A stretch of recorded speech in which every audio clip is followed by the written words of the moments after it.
네, 울산 남부교회 중등부 친구들 반갑습니다. 한 주간도 잘 지내셨지요? 이제는 정말 완연한 봄이 온 것 같아요. 우리가 밖에 나가서 잘 보진 못하지만 꽃도 화창하게 폈고 이제 정말 날씨도 많이 따뜻해진 것 같아요. 우리 친구들도 이제는 기지개를 펴고 이제 봄을 맞이하고 또 이제 모든 것들을 잘 준비할 수 있는 시간을 보내는 친구들 되었으면 좋겠습니다. 우리 친구들 오늘이 무슨 주일인지 혹시 알고 계신가요? 네, 오늘은 이제 종려주일이에요. 이제 부활주일을 한 주 앞둔 주일이에요. 종려주일이 어떤 의미가 있냐면 예루살렘 성전에 예수님께서 나귀 타고 또 입성하실 때 사람들이 종려까지 나무를 흔들면서 호산나 호산나 찬양했던 것을 기억하면서 가는 거예요. 정말 예수님께서 종려나무 가지를 흔들면서 호산나 찬양하리로다 이렇게 찬양받으시니까 정말 멋진 날인 것 같아요. 그런데 사실 한편으로 보면 예수님께서 예루살렘으로 입성하신 이유는 사람들의 영광, 찬양 받으시려는 것은 아니었어요. 예수님께서 이제 예루살렘으로 입성하신 것은 이젠 정말 예수님께서 이 땅에 오신 이유 고난 받으시고 죽이실 것을 이제 죽음 당할 것을 얻으시려고 이렇게 입성하셨던 것입니다. 그래서 내일부터는 이제 고난 주간이 시작되는데 우리 친구들도 오늘 말씀을 통하여서 내가 한 주간 이 말씀을 붙잡고 살아야 되겠다. 정말 예수님께서 우리를 위해서 고난 받으신 것과 또 십자가 지신 것을 어떻게 내가 의미 있게 생각할 수 있는가 오늘 본문을 통해서 깨닫는 우리 친구들 되길 간절히 소망합니다. 그럼 우리 중심 구절 한번 보도록 할까요? 예수께서 베다니 나병 환자 시몬의 집에서 식사하실 때 한 여자가 매우 값진 향유 곧 순전한 나드 한 옥합을 가지고 와서 그 옥합을 깨뜨려 예수의 머리에 부으니. 아멘. 오늘 본문의 배경은 이러합니다. 때는 이제 6월절을 이틀 남겨둔 날이죠. 6월절은 우리 친구들도 잘 알다시피 이스라엘 백성들이 애굽의 종이 되었을 때 이제는 애굽에서 이스라엘 백성들 하나님께서 구원코자 하시고 이제 10가지 재앙을 보내셨는데 마지막 재앙이 이제 장자가 죽는 것이었죠. 그런데 이 어린 양의 피를 문설주 문 입구에다 이렇게 묻히게 되면 그 피를 보고 죽음을 넘어가심으로 이스라엘 민족이 구원을 받고 회방된 것을 기념하는 날입니다. 6월절 다음 날에는 무교절이 시작되는데요. 그것은 애굽에서 이스라엘 백성들이 탈출할 때 빵에 누룩을 굴러서 부풀도록 한 시간도 못 지키고 급하게 도망 나왔다. 그리고 특별히 광야에서는 이제 누룩을 넣지 못한 무교병을 먹었기 때문에 우리가 하나님의 구원 가운데 또 이렇게 살 수 있었던 것을 기념하면서 보내는 날이 무교절이에요. 그래서 6월절 하루, 무교절 7일 이렇게 보냈는데 6월절은 이렇듯 이스라엘 백성들에게는 구원받은 날, 종에서 벗어난 날, 자유한 날, 정말 큰 의미가 있는 절기였습니다. 그래서 이스라엘 백성들은 이 절기를 너무나 중요하게 지켰죠. 그런데 이렇게 중요한 절기, 너무나 기쁜 날, 자유한 날, 구원받은 날, 하나님의 백성으로서 이제 나라를 향해 달려나가는 이 기쁜 날 가운데 정말 끔찍한 일이 시작되게 됩니다. 어떤 일이죠? 1절에 보면 이 대제사장들과 서기관들이 예수님을 죽일 방도를 찾는 일로부터 이야기가 시작이 됩니다. 그런데 앞서 말한 바와 같이 6월절은 너무나 기쁜 명절이었기 때문에 이 날들은 피하자라고 이들이 이야기하게 되죠. 그런데 참으로 놀랍게도 나중에 말씀을 보면 알겠지만 가룟 유다의 배신으로 말미암아 이 일은 이루어지고 맙니다. 가장 기쁜 날이 가장 슬픈 날이 되고 가장 정말 의미 있는 날이 정말 그 의미를 다 없애버리는 어두운 날들로 변질되고 맙니다. 예수님을 거부하고 또 죽이려는 모의로 가득 찬 시간을 보내고 있습니다. 자, 이러한 배경 속에서 오늘 이 어두운 상황 속에서 오늘 이 여인이 예수님께 향유를 붓는 사건이 등장하게 됩니다. 말씀 3절에 보면 예수께서 베다니 나병 환자 시몬의 집에서 식사하실 때 한 여자가 매우 값진 향유 곧 순전한 나드 한 옥합을 가지고 와서 그 옥합을 깨뜨려 예수의 머리에 부으니. 예수님께서 나병 환자 시몬, 나병 환자 시몬이라는 것은 시몬이 한번 나병을 겪었다가 이제 나은 사람을 말하겠죠. 아무튼 이 사람 집에서 식사를 하고 계실 때 그 자리에 한 여인이 함께 있었습니다.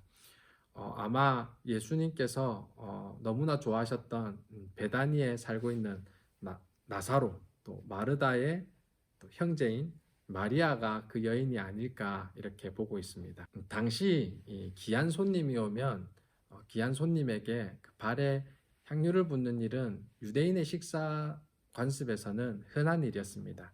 하지만 그렇다고 하더라도 이 본문에 등장하는 것처럼 값비싼 향유를 사람의 발에는 붓는 것이 흔한 일은 아니었습니다. 뿐만 아니라 머리에도 부었다라고 이렇게 되어 있는데, 머리에 기름 붓는 것은 우리가 알다시피 왕, 제사장, 선지자에게나 하는 행위이기 때문에 손님에게까지 이렇게 하는 행동으로는 쉽게 볼 수 없는 일이었습니다. 그리고 무엇보다도 그녀가 예수님께 부었다는 이 향유는 이 마가복음이 기록하다시피 이 300데나리온, 노동자의 하루 품삯이 한 데나리온으로 볼 때 거의 1년의 연봉에 해당하는 금액에 향유를 부었다라는 것은 정말 말도 안 되는 일이었습니다. 당시 귀한 손님에게 향유를 부었다 하더라도 이만큼 값비싼 향유를 붓는 일은 말도 안 되는 일이었고, 정말 이것은 다른 제자들이 책망할 만한 일이 될 수도 있었다라는 겁니다. 그런데 이 마가가 기록할 때 이 여인의 행동에 문제가 있었느냐? 우리가 아님을 잘 알잖아요. 그렇기 때문에 우리는 왜 이 여인이 이런 행동을 했는가를 잘 생각해 보아야 되는 겁니다. 단순히 이 여인의 행동이 귀한 손님을 향하여서 베푼 친절한 친절, 예의, 그리고 정성, 이런 의미가 아니더라라는 겁니다. 이 여인이 도대체 어떤 연유로 예수님께 이 귀한 향유를 부었을까, 우리가 한번 생각해 볼 필요가 있습니다. 생각해 보십시오. 이 여인이 단순히 이 예수님께 부은 향유가 친절의 의미라면 본문에 등장할 필요도 없어요. 이 여인이 그만큼 부하거나 여유로운 사람도 아니었을 거예요. 자신의 행동에 대한 결과로 인해 다른 사람들이 책망할 거다라는 생각 하지 않았을까요? 도대체 이 신경 쓰는 것까지도 다 뛰어넘을, 그리고 자신이 가지고 있는 이 가치나 재산을 고려해야 될 것도 다 뛰어넘을 이 이유를 가져온 이 행동의 의미는 도대체 무엇이었을까요? 아무튼 그것은 조금 이따 다루기로 하고, 이 여인의 행동으로 인해서 다른 이들의 마음은 너무나 불편했던 것은 분명했던 것 같아요. 뒤에 본문을 한번 보도록 합시다. 어떤 사람들이 화를 내어 서로 말하되 어찌하여 이 향유를 허비하였는가? 이 향유를 300데나리온 이상에 팔아 가난한 자들에게 줄 수 있겠도다 하며 그 여자를 책망하는지라. 누군가는 이래 말합니다. 그 비싼 300데나리온이나 되는 향유를 팔아가지고 가난한 사람에게 준다면 적지 않은 사람들을 구하고 먹일 수 있지 않겠느냐라고 이렇게 생각을 했습니다. 정말 엄청 지혜롭고 엄청 경건하고 엄청 맞는 말로 보입니다. 정말 그들에게 있어서 여인의 행동은 너무나 낭비가 되는 행위였기 때문입니다. 엄청난 자원과 물질의 낭비에 이 분노하는 이 거룩한 분노처럼 보입니다. 맞아요. 우리가 가진 한정된 자원 속에서 또 시간 속에서 바른 결정을 하는 것은 너무나 중요합니다. 시간을 잘 계획하는 것, 물질을 잘 분배하여서 사용하는 것, 너무나 중요하죠. 여기에는 지혜도 필요하고, 그리고 여러 가지 이 고려 상황을 잘 고려해야 되는 판단력도 중요합니다. 그리고 적절한 이 도덕선을 지키는 것, 윤리를 지키는 것도 너무나 중요합니다. 다른 사람들에게 더 많이 나눠주기 위해서 지금 나는 내일에 집중해야 되는가? 아니면 당장 이 연약한 사람들, 눈에 보이는 사람들을 향하여서 봉사하러 갈 것인가? 친구들과 교제하기 위해서 시간을 쓸 것인가? 아니면 선교 계획을 위하여서 헌금할 것인가? 우리는 이 세상에 사는 동안 늘 이러한 계산이 필요할 것입니다. 하지만 여러분 생각해 보십시오. 예수님께서 이런 도덕이 없으신 분이십니까? 윤리가 없으십니까? 아니면 정확한 판단력과 지혜가 없으신 분이십니까? 예수님은 어떤 도덕보다 우월하시고 또 어떤 이들보다 가난하고 또 소외된 이웃들에게 관심을 가지신 분이시고 사랑을 가지신 분이십니다. 그런데 오늘 본문에서 참으로 놀랍도록 예수님께서는 앞서 이 여인을 책망한 이들과는 다르게 이 여인의 헌신에 대하여서 다르게 평가하고 있더라라는 겁니다. 그러면 이 예수님의 평가는 어떠합니까? 말씀해 보니 예수께서 이르시되 가만두라 너희가 어찌하여 그를 괴롭게 하느냐 그가 내게 좋은 일을 하였느니라. 참으로 놀랍게도 도리어 예수님께서는 제자들의 안목을 책망하고 있습니다. 그들은 인습이라는 잣대로 이런 행동을 정죄함으로 이 여인의 행동의 이유를 그리고 의미를 전혀 바라보지 못했다라는 겁니다. 그리고 무엇보다도 또한 이 여인의 행동에 참여하지도 마음을 같이 나누지도 못했더라라는 겁니다. 제자들의 책망은 오히려 여인이 한 행동에 대해서 이 결과에 대해서 의미에 대해서 부정적이고 또 불편하게 만들었을 뿐더러 여인도 혼란스럽게 만들었을 것입니다. 이 여인이 가졌던 선한 동기와 또 의미들을 전혀 깎아내리는 데만 집중했더라라는 겁니다. 예수님도 이 가난한 자들에 대한 무관심을 이제 정당화하지도 그리고 그 향유의 가치를 부정하지도 않으셨습니다.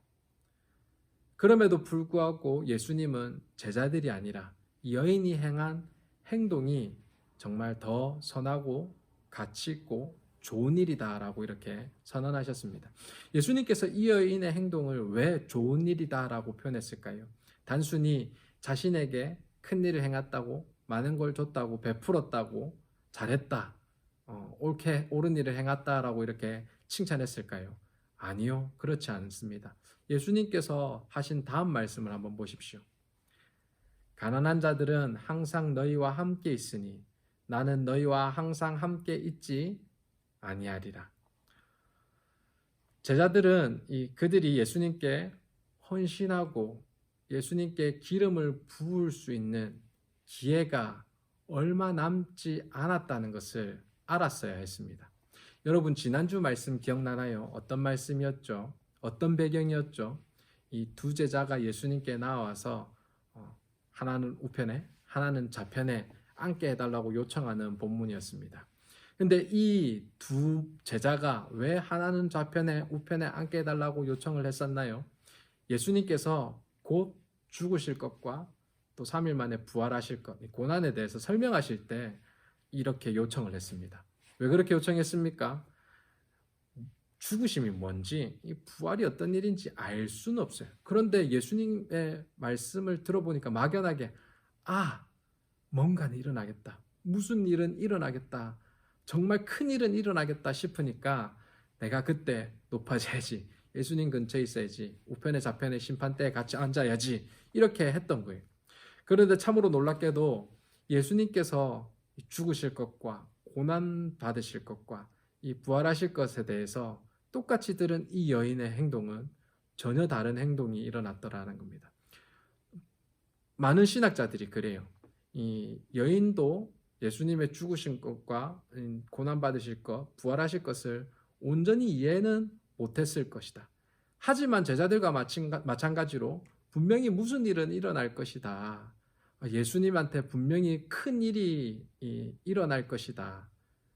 예수님과 헤어질 수도 있겠다. 떨어질 수도 있겠다. 라는 생각을 했던 것 같아요.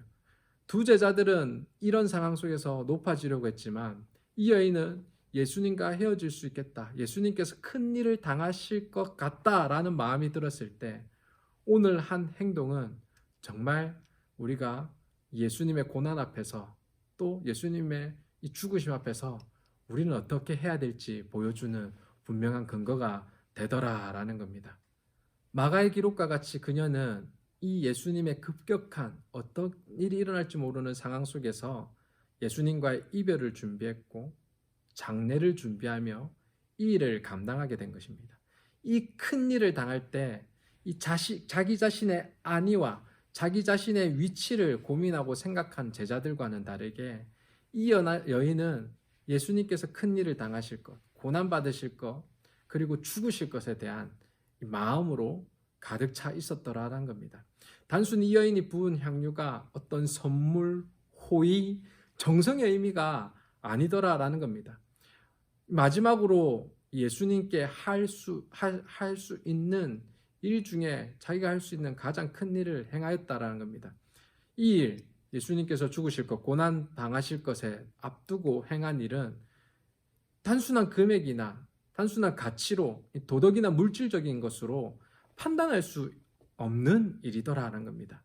주님의 대속의 은혜를 가져다 주기 위한 이 고난 받으실 것, 이 죽으실 것, 잠시 떠나실 것에 대하여서 그녀는 너무나 애통하는 마음으로 또 그녀는 헤어질 것에 대한 예수님께 정말 모든 것을 드리고 싶은 그 희생을 기억하는 행위로서 이 향유를 준비하여서 부었다라는 겁니다.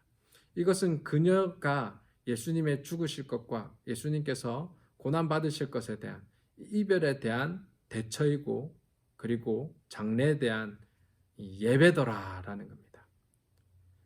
사랑하는 친구 여러분, 이번 주간은 이제 고난 주간입니다. 우린 당연히 부활의 사람들이기 때문에 예수님의 부활을 너무나 기뻐하고 즐거워하면 되는 사람들이에요. 그런데도 불구하고 이 고난 주간을 가지는 이유는 우리가 죄에 대한 이 죄로 인한 죽음에 대한 깊은 묵상이 없이는 예수님께서 나를 위해 죽으셨다라는 분명한 고백이 없이는 내가 부활했다는 의미, 내가 천국 간다는 의미를 바르게 알 수 없어요. 예수님께서는 자기 목숨을 내어주시기까지 우리를 사랑하셨어요. 예수님은 자신이 죽으실 만한 이유가 하나도 전혀 없으셨어요. 그 고통의 결과는 나의 것이었고 나는 마땅히 죄로 인하여서 죽어야 될 사람이었어요. 늘 실패하고 배반하고 선의를 비방하고 비교하고 비난하고 내가 마치 도덕적 존재인 양 정죄로 가득 찬 사람이 바로 저희들이라는 겁니다. 그런데도 불구하고 주님은 이런 죄인을 위하여서 죄인이 감당해야 될 모든 죄의 결과들을 대신 감당하셨더라라는 겁니다. 이 죽음 앞에 우리의 마음은 어떠하고 우리의 자세는 어떠합니까? 여전히 향유의 가치를 따지고 인스적인 관습, 내 생각과 내 결정으로 가득한 모습이 죄의 모습 아닙니까? 높아지려고 했지 내가 죄인임을, 예수님께서 나를 위해 죽으심이 얼마나 나의 아픔이어야 되는지, 예수님께서 고통받아야 되는 것이 얼마나 정말 내가 땅을 치고 울어야 될 내 죄로 인함임을 고백하는 일인지 우리가 못 보고 있는지 아니신지요? 제자들과 같이 향유를 부인 여인을 책망하고 있는 자리에 있는 자가 저와 여러분 아닌지요? 우리 친구들, 저와 여러분들이 이 여인이 행한 행동과 같이 살길 간절히 소망합니다. 그렇다면 우리가 본문의 여인처럼 예수님의 발과 머리에 향유를 부을 수 있는 이 방법은 무엇일까요? 당연히 예수님의 죽으심을 깊이 묵상하고 나와 전혀 관계없는 일이 아니라 정말 나를 위한 죽음임을 깊이 묵상하고 나와 관계 있는 일임을 고백하는 것이 오늘 향유를 붓는 행위와 같을 것입니다. 예수님께서는 이 죄인을 위하여서 정말 죽으셨고 땀이 피가 되도록 기도하셨고 정말 온 하늘이 차마 그 죽음을 보지 못하여서 어두워진 것 같이 실제였음을 기억합시다. 깊이 내 죄를 참회하며 주님만 내 구원자, 내 의가 되심을 고백하며 주님의 사람으로 거듭나는 저와 여러분 되길 간절히 소망합니다. 주님께서 고난 받으시고 또 죽으셨다는 사실을 묵상해라는 것이 막 처절하게 그저 단순한 감정의 노동으로서 시간을 보내라는 것이 아닙니다. 정말 내 죄를 깊이 바라보고 또 회개하며 이 죄인이 구원받을 수 있는 유일한 근거는 예수님 밖에 없다는 것을 다시금 선언하고 고백해라는 의미입니다. 한 주간도 그런 회개의 자리로 우리 친구들을 초청합니다. 정말 죄를 미워하고 주님 사랑 앞에서 주님, 내가 주님으로 인해서 다시 삽니다. 주님, 내가 더 이상 죄 가운데 주님을 모르는 자리 가운데 서지 않겠습니다. 다짐하는 저와 우리 친구들 다 되길 간절히 소망합니다. 우리 그렇게 깊은 주님의 고통과 고난과 죽으심이 날 위한 것임을 고백하는 친구들마다 아멘 세 번 크게 아멘 아멘 아멘 기도하겠습니다. 은혜로우신 하나님 아버지, 오늘도 말씀을 통하여서 다시금 저희들이 정말 고난받고 죽을 수밖에 없는 죄인임을 고백해 하여 주시니 감사드립니다. 저희의 악함과 저희의 정말 깊은 죄악들을 다시 한 번 더 살펴볼 때 여전히 오늘도 저희들에게 필요한 것은 주님밖에 없음을 고백합니다. 주님 아니고서는 저희들 여전히 죽어야 되고 또 고난받아야 될 사람임을 이 시간 고백하오니 주님 필요합니다. 주님 의가 필요합니다. 주님의 덮으심과 주님의 사랑이 필요하오니 늘 주님과 동행하는 저희들 되게 하여 주시옵소서. 한 주간 고난 주일로 저희 죄를 미워하길 간절히 소망하오니 하나님 아버지, 우리가 정말 기도하고 말씀 볼 때 그 사실을 분명히 깨닫게 하여 주셔서 나의 의가 되신 주님을 찬양하는 한 주 되게 하여 주시고 나를 살리신 주님으로 인하여서 감격하고 감동하는 저희들 되게 하여 주시옵소서. 한 여인이 주님의 죽으심과 고난 앞에서 정말 자신이 가진 모든 가치로서 하나님께 영광 돌리듯이 정말 주님의 사랑과 은혜 앞에서 저희들도 온 전신과 마음 다하여서 모든 것 다하여서 주님을 예배하는 저희 되게 하여 주시옵소서. 주님 감사드립니다. 예수님 이름으로 기도드립니다. 아멘.